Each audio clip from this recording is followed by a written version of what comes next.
Meaning of goddamned. Goddamned. Goddamned. Goddamned.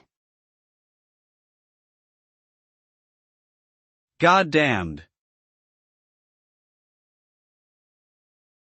The word goddamned is often used as a curse word to express anger or frustration, and is considered by many to be vulgar or offensive.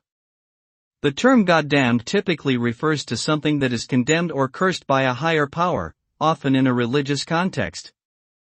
It can also mean something that is extremely unpleasant or frustrating, as if it were accursed. Overall, the use of goddamned is considered inappropriate in formal settings and is generally not recommended in polite society.